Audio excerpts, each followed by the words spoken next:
And now for something completely different. Forget everything you've been told by others before. Get ready for the real deal, the full story, real talk about money, markets, life. Now, it's The Real Investment Show with Lance Roberts, presented by RIA Advisors. And good morning and welcome to the show. It is, of course, the second best day of the week. That's Thursday. So we're kind of getting this day underway. Now, we are also moving into really rapidly into the last, few days of October here. So again, as Halloween approaches, right, we're going to get this month behind us. We get into the month of November, December, seasonally a little bit better in terms of markets. Now, importantly also, markets tend to trade better after the midterm elections. Now, we have two things coming up here very quickly. The first thing is, of course, Halloween. It's a fun holiday. Right after that, we have the Fed has their November FOMC meeting on November 2nd and 3rd of November. So that's where we're going to get our next kind of glimpse at what monetary policy is going to look like. Are they remaining aggressive? Are they starting to back off the pedal a bit? There's no sign of that whatsoever, by the way. Looks like they're going to hike. The consensus is a 75 basis point rate hike, still a focus on inflation, not much else to really look for a change there. Odds for a 75 basis point rate hike in December is now about 80 or 90%. So that rate is still going up also. Now, get that behind us. The next week, the following Tuesday, November the 8th, we've got the midterm elections. Get that behind us.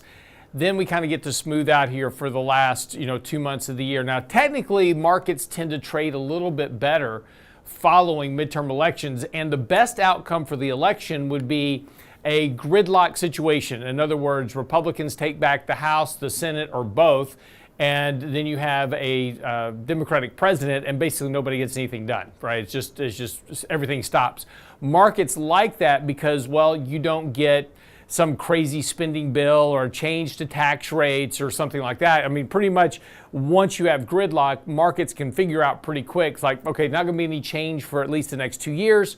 So now as a business, I can, invest. I can do what I want to do. I can, and Wall Street can do IPOs, whatever it is, and factor in all those potential policy impacts that might have affected the outcome of some of those investments that now won't be there. So markets tend to trade a little bit more favorably when you have a gridlock situation politically. So that's going to be the one thing really kind of looking at historically once we get past that midterm election. If it does turn out to be a gridlock situation, stocks may start to trade a bit better here.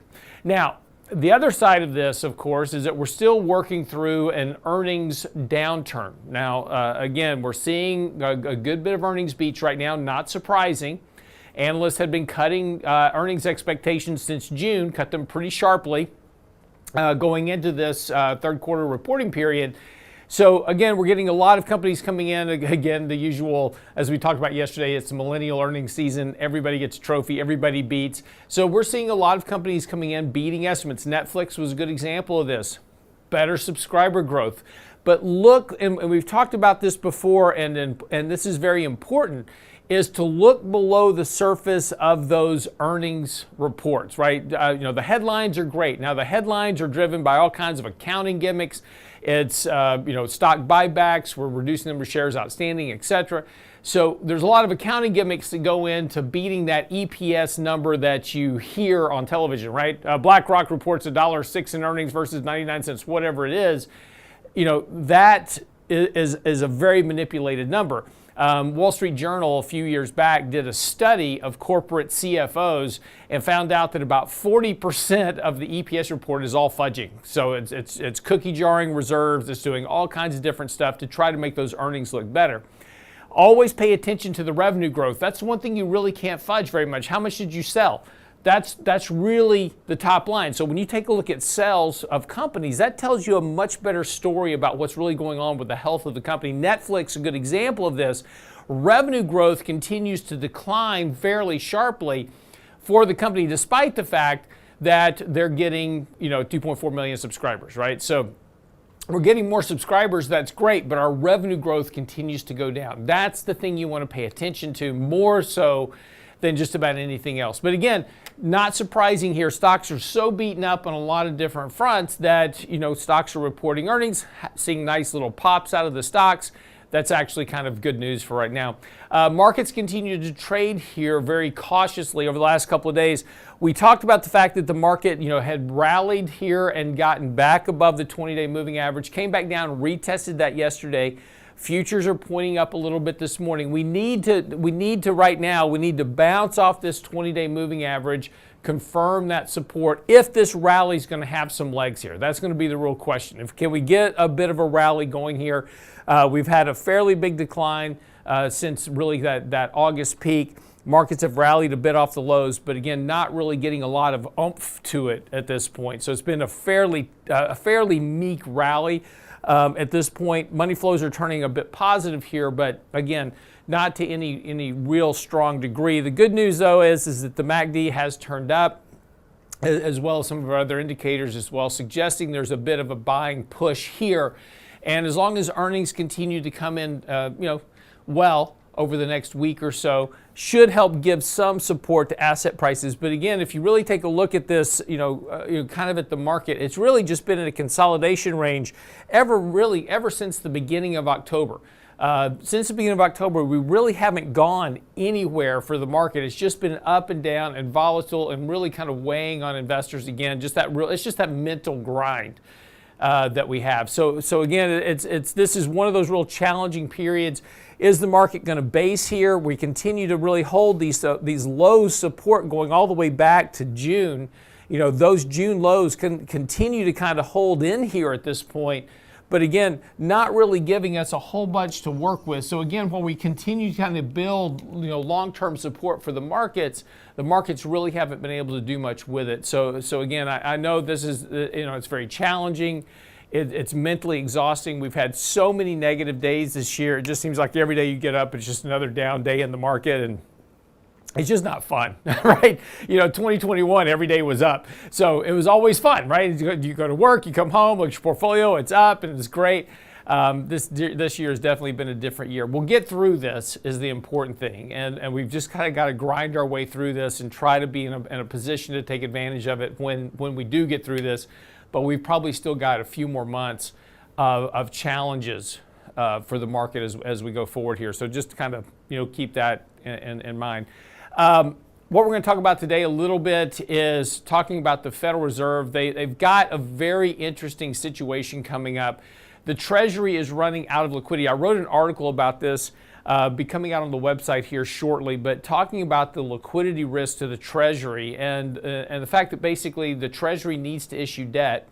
We talked before about how quantitative easing works in regards to taking bonds out of the market.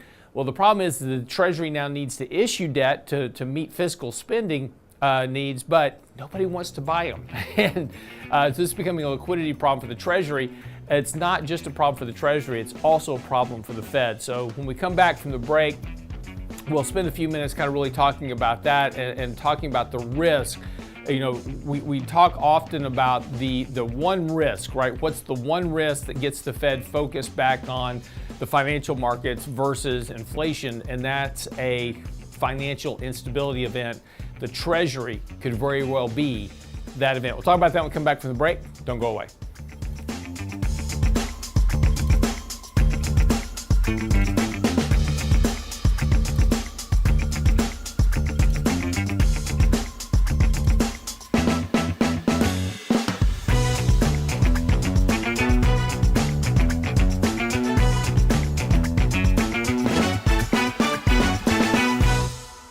Get daily investment news you can use, delivered at the speed of the internet at realinvestmentadvice.com. Let's go, girls. What do women want when it comes to finances? Join Richard Rosso and Danny Ratliff for a special Ladies Edition Lunch and Learn What Women Need from Social Security. Thursday, October 20th at noon. Get the most out of your Social Security benefits. Register now at realinvestmentadvice.com for our next Ladies Lunch and Learn What Women Need from Social Security. Thursday, October 20th at noon with Ratliff and Rosso. realinvestmentadvice.com.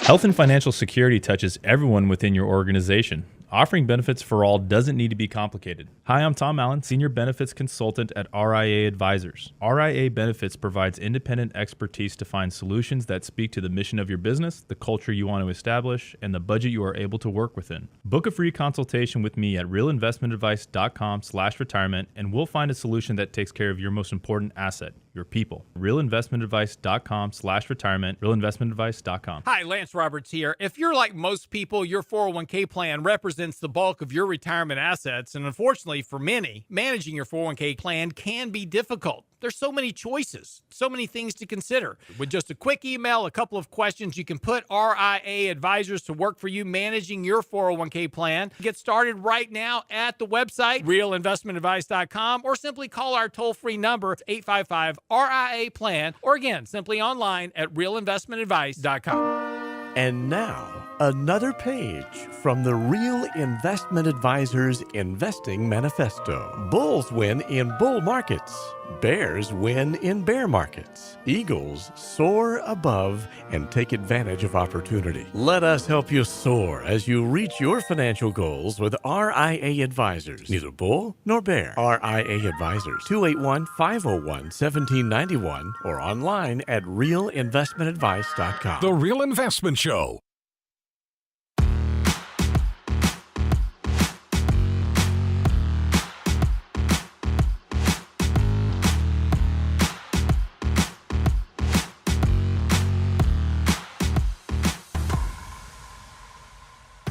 And welcome back to the show this morning. So, usually Michael Leibowitz joins me on Thursdays to spin the yarn about whatever's going on with the Fed, but yeah, we had to get rid of him. I'm joking. Just we're having technical difficulties this morning, and so we weren't able to pot him in from his secret lair, where everybody knows he is. So, it's the most secret lair ever. So exactly. So anyway, but we will talk a little bit about the Fed. So just for the break, just talking a little bit about the Fed's next crisis, which is already brewing. And this is, something that, is problematic but different, right? So in 2008, as an example, right, there was a crisis event. And this financial instability arose from a freezing up of the credit market. And again, if you go back and look at a chart of 2008, it was a fairly orderly decline in the markets. Now, again, what we remember about 2008 is just this, this terrible plunge in asset prices and this crisis moment, people were losing their houses. We remember all the crisis moments of 2008. But what we don't remember is that leading up to that point was this fairly orderly decline in the markets. And it was very much like the year we're having now, which, it's just this grind lower, not fun, but, it wasn't the end of the world type thing.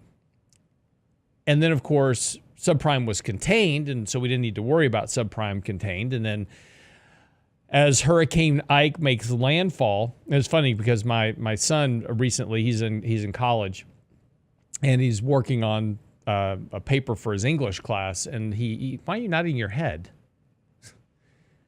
You don't know this story. I haven't told you this story. I'm just being agreeable. Okay. I'm prompting you nod along. your head like yep, I know all about this. It's like you're sitting in church with a sermon and he says something, yeah. Yeah, I got you. Okay, all right. You want me to throw in an amen or two? Yeah, go ahead. Hallelujah in there but as well. So anyway, my son emailed me the other day and he says, hey, Dad, I need you to write about an event that you had to deal with that changed your views about something. And so I thought about it because I had a lot of events to work with, right? The collapse of Enron, the crash of '87, the invasion of Iraq, 9/11. I mean, there's so many events that have happened. The Challenger disaster. So we've had so many big events that change views and change aspects and things about things.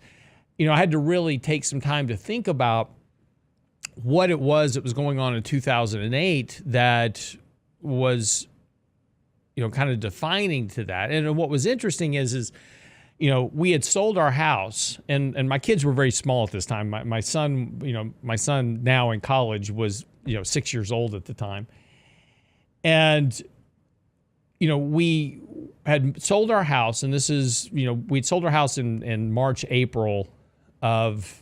No, sorry. We'd sold our house in July. Sorry, it was July of 2008. And we had an extended close because the guy needed to sell his house and we were waiting on him. So our closing was set up for September the 21st of 2008. And so we sold our house. We had moved out. We were living in an apartment because so now this is September. And we had moved into an apartment on the 1st of September, getting ready to close on the house. And we're in the apartment, and it's September the 18th, and Hurricane Ike is making landfall into Houston, right? And so here it is, just, we're in the middle of a hurricane, and power's going out everywhere, and we're dealing with the hurricane situation.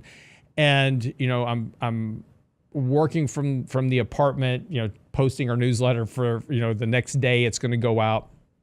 And so I'm writing about the markets and hurricane and this type of thing. I had no idea that when I woke up the next morning on Saturday, there would be this notice that Lehman Brothers had been forced into bankruptcy. And there was a scramble afoot at that point for trying to find somebody to buy out Lehman Brothers and get them to come in and basically do a Bear Stearns situation. So remember back in March of 2008, Bear Stearns had collapsed under the weight of these mortgages, and JP Morgan bought them out at $2 a share. And then, so here we are now, it's Saturday, and can't do anything, and the world literally comes to a standstill. And by Monday, banks are failing, things are shut down. The trading between counterparties has ceased, right? Nobody and here's what caused. It wasn't just the bankruptcy of Lehman, right? That wasn't the real problem. The problem is that nobody trusted anybody else to do business with each other and to trade, right? So the credit market, which is the lifeblood of the economy, literally just froze up. There was no what we call counterparty trading. Nobody wanted to trade with anybody because nobody wanted to get stuck with anything else that anybody had and couldn't get rid of it. So everything just stopped. And that was the moment that the markets just came unglued. And if you take a look at a chart of 2008, what you'll see is this literal vertical drop in asset prices over the next week. And of course, that was where the Fed realized at this point that subprime was not contained, that the economy was in a recession, even though it hadn't been announced yet, and that they needed to do something. And so there was a very quick scrambling of meetings. Congress met, started putting together the temporary asset relief program, $800 billion to bail out stuff. And Federal Reserve started talking about first round of quantitative easing. And so there it all began. But this was all precedented or predicated on, I should say, a level of financial instability, a credit crisis. Nobody wanted anything to do with anything. Now, this is not 2008 where we are today. It's different. And every situation, every environment that we're in is always different. There's never, this time is never like last time. It's always different. The outcomes, though, can be and are often the same.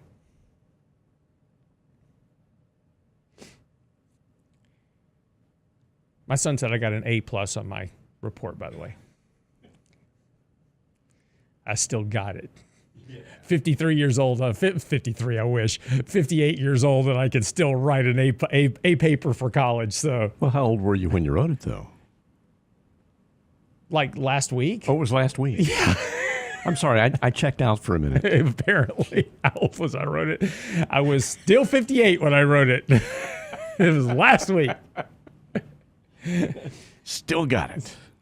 But a anyway, week later, still got it. Still got it a week later. But yeah, but this time is definitely different. But there are some things that are occurring now that are reminiscent, or I shouldn't say reminiscent, but could create another type of event where there is a breakdown in the credit market. And this is always the one thing. Look, stocks aren't that important to the Fed. What is important to the Fed is credit.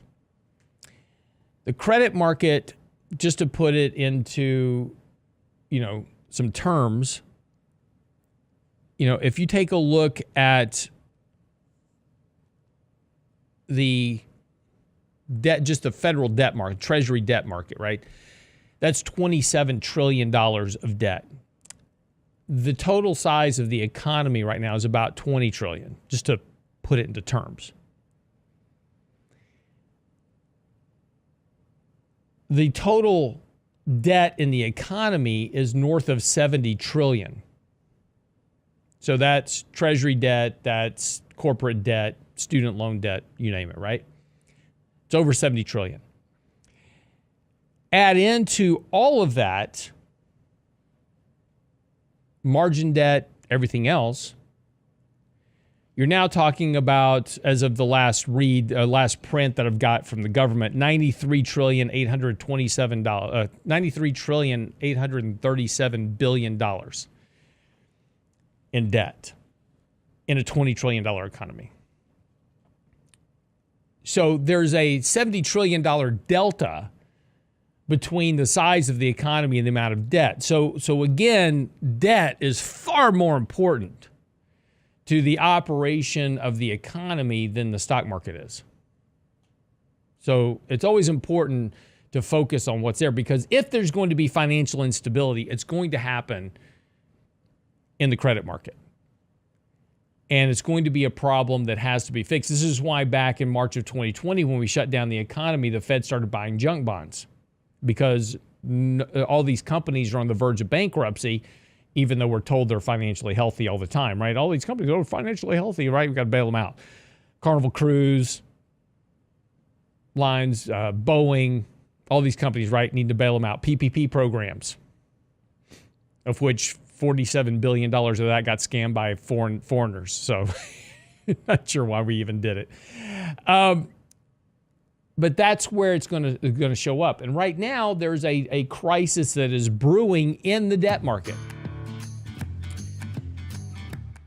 And this is a problem that has a lot of potential to balloon into a much bigger problem, because it's in the one area of the debt market that is the most critical to the functioning and operation of the economy. We'll talk about what that is when we come back from the break. Don't go away.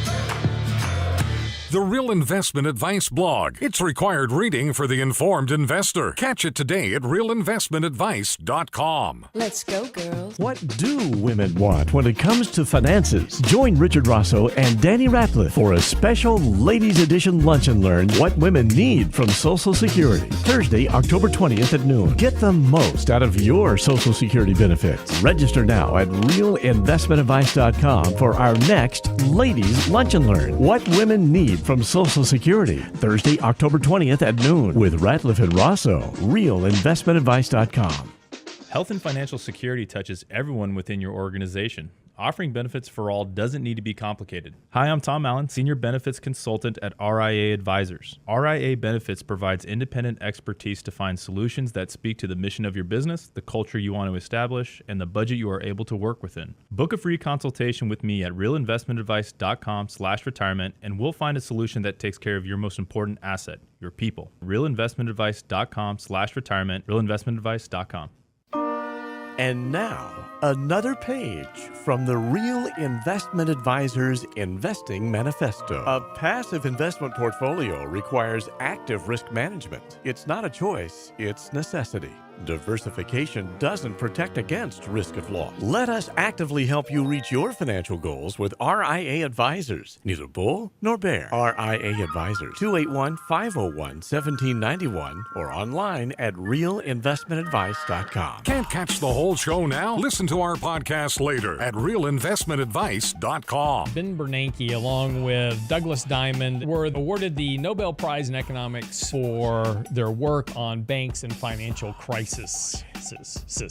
You just almost have to just laugh. The Real Investment Show podcast. If I start the fire and then put it out, am I the hero or the villain? Because Ben Bernanke's work did not make the banking system more stable. At realinvestmentadvice.com. It made it more unstable. Anyone can sell you insurance, and they'll gladly take your premium dollars. The RIA Insurance Agency can provide you with insurance solutions tailor-made for your needs and lifestyle. Because everyone's assets are different, let RIA Insurance review what you need to protect and how. We won't sell you insurance, but what you need will be a matter of policy. RIA Insurance Agency. 888-915-0780. 888-915-0780. RealInvestmentAdvice.com. Click on the insurance tab. Real Investment Show podcasts are now available from Stitcher Smart Radio at Stitcher.com. Hi, Lance Roberts here. If you're like most people, your 401k plan represents the bulk of your retirement assets, and unfortunately for many, managing your 401k plan can be difficult. There's so many choices, so many things to consider.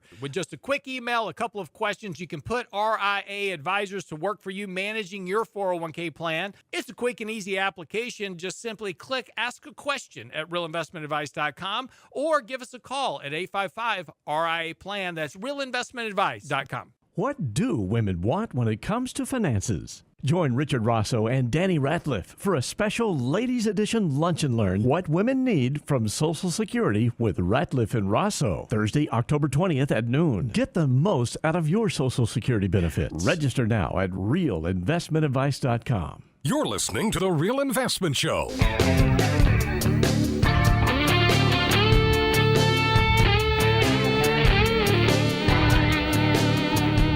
And welcome back to the show this morning. So talking about the next, kind of credit-related issue that's potentially coming down the pipe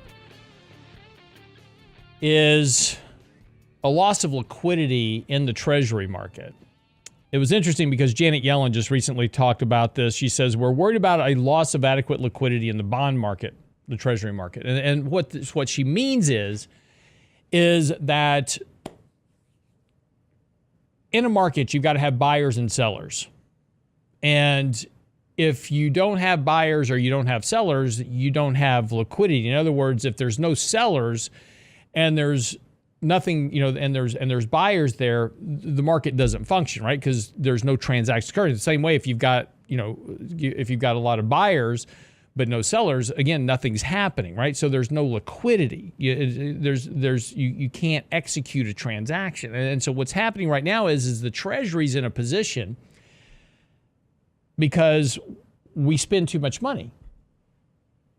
Right now, if you take a look at the government budget, we spend 100 cents of every dollar in tax revenue that we have coming in. About 100 cents of that goes to just paying Social Security, Medicare, Medicaid, prescription drug benefits, the Affordable Care Act, and which those are all the welfare programs, and the interest on the debt. Which, by the way, the interest on the debt is going up sharply because of the rise in rates, which means that as interest rates go up, the government has to print more debt. Since 100 cents of all the tax revenue is just going to that, anything else that the government wants to spend has to come out of debt. So the government's got to continually issue more debt. That's why we're over $31 trillion now. But that's why we've got to continually issue debt just to meet the spending obligations of the country. You know, you hear this a lot too when it comes up time for a budget, and we haven't had a budget since 2008. But you hear this all the time is like, well, we've got to issue this debt. We've got to pass this budget because it's on last year's spending. We got to pay for what we've already agreed to pay to. Oh yeah, plus 8% because we up that by 8% every year. So do the math. 8% a year, 12 years, you've doubled your spending, right? So this is the trap that we're in. So the Treasury's got to continually issue debt. Now, we talked about this a little bit before, but prior to 2008, the Treasury would issue debt to the banks. The banks would there's 20 primary dealers that buy the Treasury. So when you hear about these bond auctions, the Treasury says, okay, we're having a bond auction. We're going to auction off, $5 trillion worth of, or $5 billion worth of whatever bond, right? So whatever it is. So they're going to issue off this debt that they need for spending. So they're selling a certain structure of debt. Maybe it's a bill, or it may be short-term bills. It might be 10-year Treasury notes. It might be 30-year bond auctions, whatever it is. But whatever these bond auctions are, these 20 primary dealers show up and say, I'll bid on that, right? And then that's how the yield is set for it. And that's what moves prices up and down. Now, prior to 2008, these primary dealers would buy the bonds and then sell them off to pension funds, hedge funds, mom and pop, whoever. Well, after 2008, the banks were gifted a artificial buyer, which was the Federal Reserve. And so the Federal Reserve was basically buying the bonds from the bank. So the Treasury can't issue debt directly to the Fed. They have to sell it through their mechanism. So they have to sell it to the banks. The banks then turn around and sell it to the Fed. What's missing today, right? That all worked great for the last 12 years. The problem is today is the Fed's not buying any debt. In fact, the Fed's trying to get rid of their debt. And so the banks are going, why am I going to buy debt from the Treasury when I don't have a seller to sell it to? A buyer to sell it to, right? There's no marginal buyer, which was the Federal Reserve. So now all of a sudden the Treasury's going, I got to issue debt because I got spending to pay for, and I've got no buyers. And this is why rates are moving up. Rates are having to move up to try to find these buyers. And the problem is there's becoming a lack of liquidity because the buyers are going, hey, buying this debt's fine, but I need somebody to sell it to. And the problem is the banks don't have any customers that want them either. So nobody wants the Treasury debt. And so this is creating a liquidity problem. And again, the risk is, and this is the potential problem for the markets, is that if all of a sudden you get a seizing of the credit market, this is the real problem for the Federal Reserve.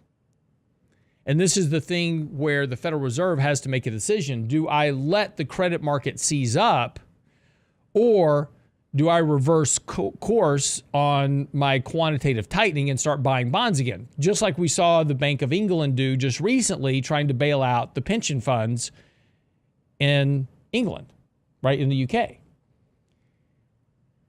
The Bank of England had to make that decision, right? Pension funds are on the verge of margin calls and getting liquidated out, which they couldn't afford that to happen because of all the pensionees that are on their system. This is a problem when you're socialistic. You got too much dependency on government, which has been a problem for the UK for the last several hundred years, going all the way back to the South Sea Corporation. If you don't understand the South Sea bubble, I would suggest reading a book called Devil Takes the Hindmost and read about what happened with England and how the South Sea bubble occurred as the South Sea Bubble Corporation started basically taking over government debt and issuing out annuities, right? It was a monetary scheme that was destined to fail from day one. And it did. Blew up spectacularly. But so as you look at what's going on with the Treasury Department here, that next crisis potentially is the Fed coming to market, the Treasury coming to market and saying, hey, I've got to issue some debt, and everybody just says, nope, don't want it. The Fed's not going to have a choice. And this is that risk. And again, while the Fed is reducing that balance sheet, or trying to anyway, that's removing that marginal buyer from the markets. As Bloomberg stated, there was a really good article on this. Robert Burgess wrote an article for Bloomberg recently. The word crisis is not hyperbole. Now, every time I hear that word now, I can't not think of Joe Biden, because every time he makes a statement, it's like, that's not hyperbole. I'm not kidding around. So, doesn't matter what he says. I'm not kidding. That's not hyperbole. At least he doesn't call it hyperbole. Yeah, exactly. Hyperbole. The word crisis is not hyperbole.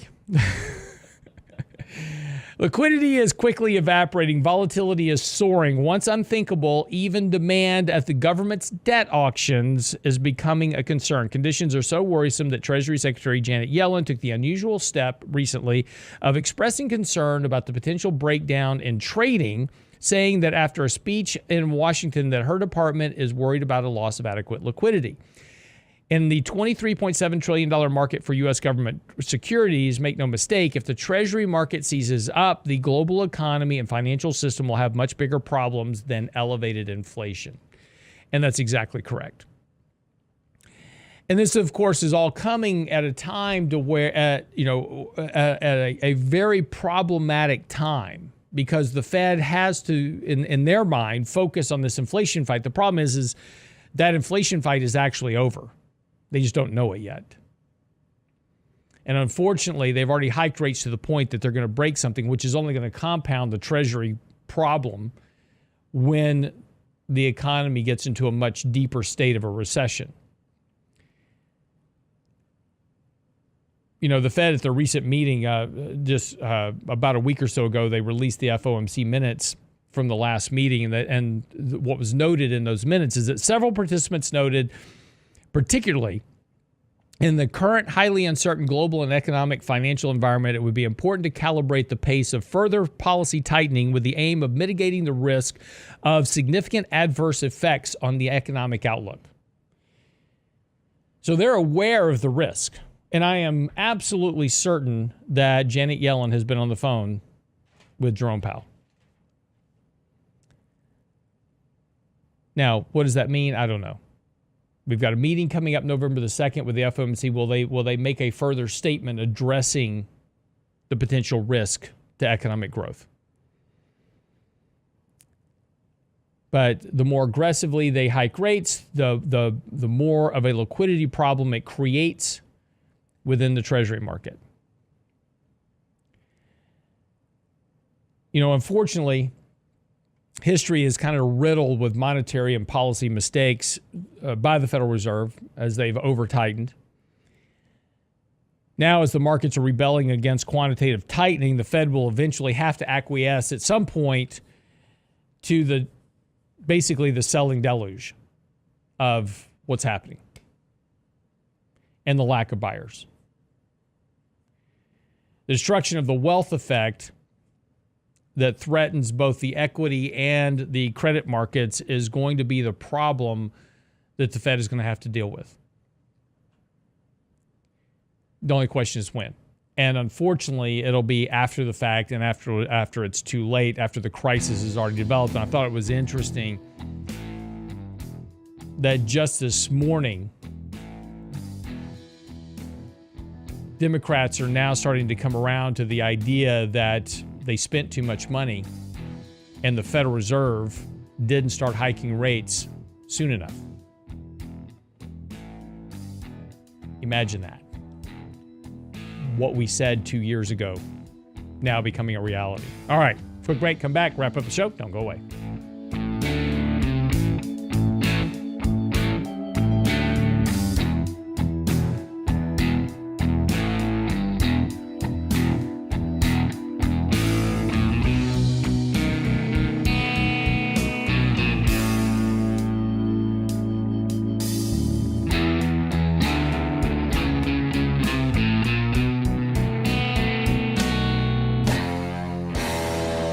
Get daily investment news you can use, delivered at the speed of the internet at realinvestmentadvice.com. Let's go, girls. What do women want when it comes to finances? Join Richard Rosso and Danny Ratliff for a special Ladies Edition Lunch and Learn What Women Need from Social Security. Thursday, October 20th at noon. Get the most out of your Social Security benefits. Register now at realinvestmentadvice.com for our next Ladies Lunch and Learn What Women Need from Social Security.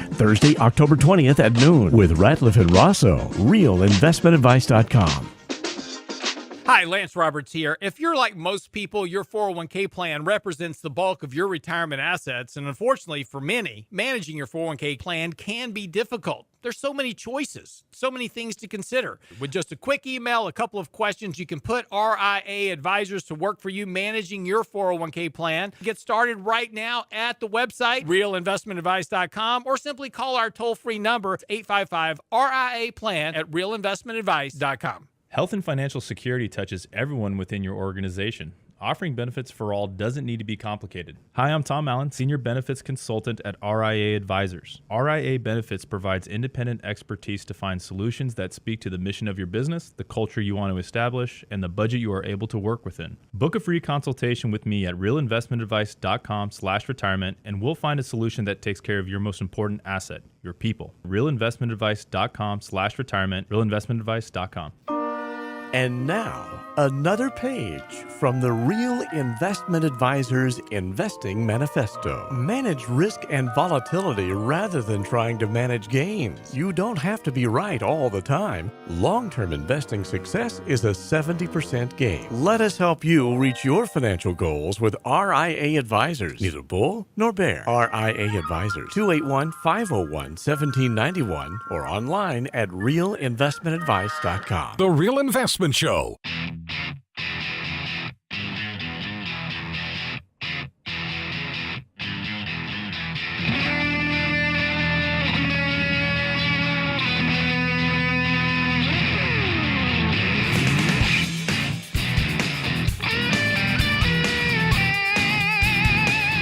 And welcome back to the show this morning. I'm Real Lance Roberts. Get by the website, realinvestmentadvice.com. That's where you'll find all of our latest articles, comments, commentary, videos, Simplevisor. Find it all there for you. So don't forget today at noon is our Lunch and Learn. Danny Ratliff and Richard Rosso doing their best to determine what women actually want when it comes to Social Security. It's always kind of an interesting situation. When do you take Social Security? How do you take it? A lot of people are very afraid that Social Security is going to run out of money, and so they want to take it as soon as possible, right? But you wind up leaving a lot of money on the table. So, but when it comes to spousal benefits, when do you declare those? How do you do that? So they're going to go into all those nitty-gritty details today. So that's at noon. It's a online. It's a Zoom. It's a Zoom event. So just go to our website, realinvestmentadvice.com. There's a banner right at the top of the page. To get registered, we'll send you a link and grab you a sandwich and come hang out with Danny and Richard talking shop. It's always fun. They're really good presenters too. They take a very boring subject to make it entertaining. That's a talent. Trust me. It is a talent. Finance is boring enough, right? So definitely doesn't have the flair of politics. Politics gets your blood boiling, and so that's why everybody likes to listen to political talk shows. But finance is just snoozer. They've got your number. Yeah, snoozer.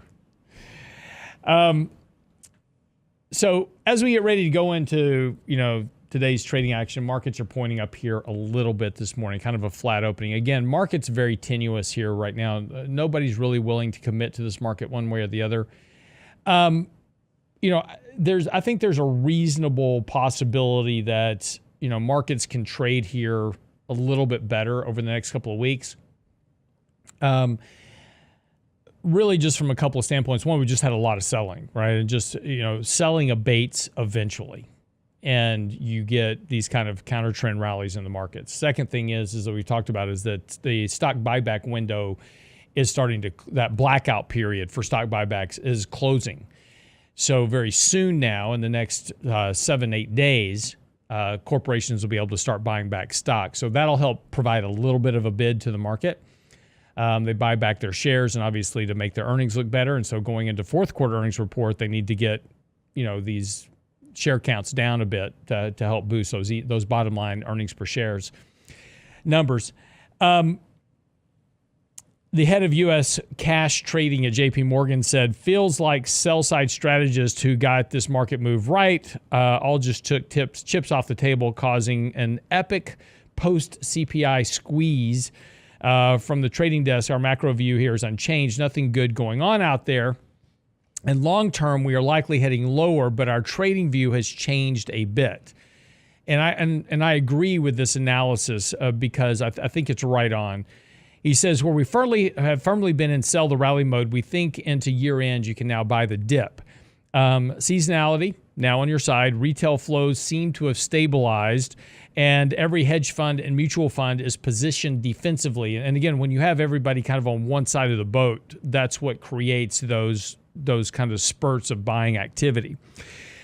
There's most certainly seems to be more activity on moves higher than moves lower, which suggests to me that nets only come up into weakness to protect year-end relative performance. Now, this is something we talked about before, is that going into year-end, all these mutual funds, hedge funds, pension funds, everybody that provides these reports, A, they're holding a lot of cash, but B, they've got to have the assets on their books, and they've got to get that cash invested so they can bill on it. So again, there's going to kind of be a push here over the next couple of months, theoretically. Again, everything's a theory when you're trying to predict the future. But theoretically, there should be a push towards getting equities put back on books into year end. Does that mean it has to happen? No. But theoretically, again, we're all trying to predict the future. That's what is, there's a possibility, and I would say it's more of a probability that something like that could happen. JP Morgan goes on to state that we tend to think that the 3,600 level holds for the remainder of the year, and 3,800, and we've been talking about 3,800, 3,900, 4,000 over the last few days. That remains where you sell. And I think that's right. Going into next year, we're about 3 months into a earnings recession. Those tend to last about 8 to 16 months on average. So once we get over the next 3, 4, 5 months, that earnings recession is going to get a lot deeper. Because again, estimates are going to get ratcheted down. We've already ratcheted down estimates to get quarter 3 earnings beats in the door. We're going to have to ratchet those down more to get quarter 4 earnings beats in the door, right? So again, we lower those estimates, we lower those earnings analysis so that companies can come in and say, ooh, I beat it, right?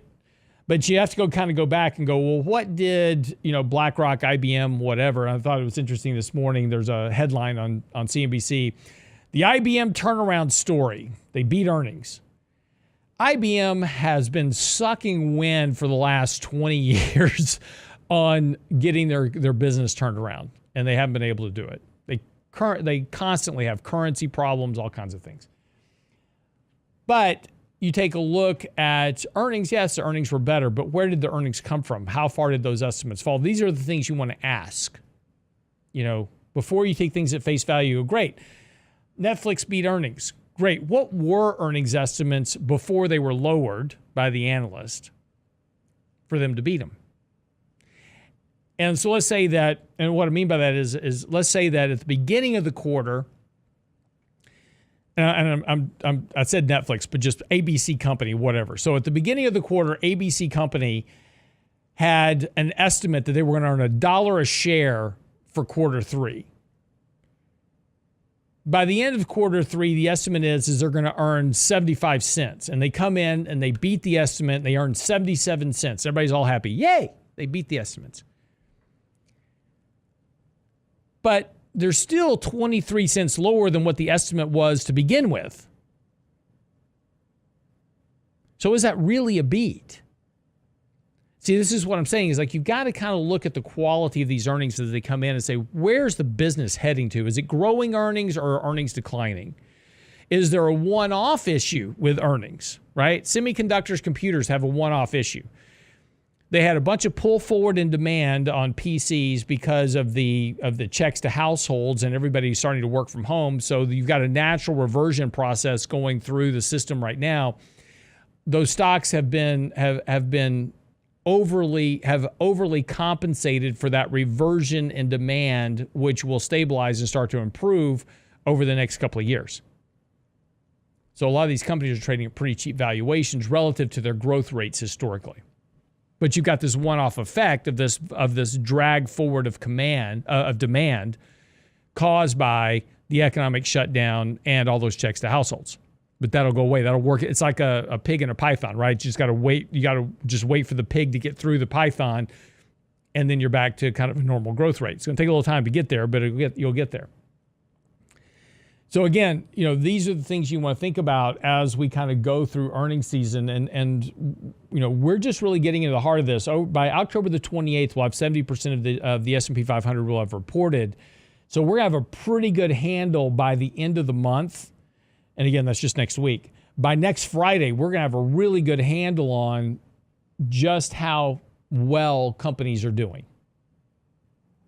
And again, today you've just got a plethora of companies reporting, and it's just going to be a full court press here over the next 2 weeks of all these companies bringing earnings forth. And so again, once we get through this, then we can do some earnings analysis, determining how well we did versus what expectations were, and then kind of what to expect over the next quarter. But again, that earnings recession is going to get weaker as we move into next year. And because, as we've talked about before, all these Fed rate hikes have not impacted the economy yet. So the economy is going to slow down more because of these rate hikes. That's what rate hikes do. They don't operate in a vacuum. So, as rate hikes impact the market, the economy will slow down. As the economy slows down, that's a slowing of demand, which means earnings come down as well. Profit margins. So that's all still coming. So we've got a good bit more to do. Ronald Adler said that getting more questions from traders this morning. If Netflix trades up today after their earnings report, what's going to happen with Meta or Snapchat? The story in Netflix is much cleaner than the other two, but positioning is dictating a lot on the moves in the tape, and the underweights and shorts are undoubtedly driving action in the markets. I think it's safe to say that an inline print for Snap or Meta would be constructive, but those companies have a lot to explain and prove to investors. And this is the problem, is that, user growth in some of these areas are really starting to slow down. And this has always been the problem with these social media companies, is that they're all fine and dandy until a new bright, shiny toy comes along and everybody goes, I'm tired of Facebook. I'm going to go do TikTok now, or Be Real, or whatever it is. And we're seeing that start to occur. We're starting to see that migration occur. And the question is can the companies get control and get their growth back on track? That's going to be the real question. All right, wrap up the show for the day. We'll be back tomorrow morning. Richard Russo, Danny Ratliff. Make sure you get by the website today and sign up for this afternoon's Lunch and Learn on what women want from Social Security. That'll be at noon today on Zoom. So sign up for the website right now, realinvestmentadvice.com. While you're there, send your questions, comments, read our blogs, posts, newsletters, more. It's all there for you. realinvestmentadvice.com. See you back here tomorrow.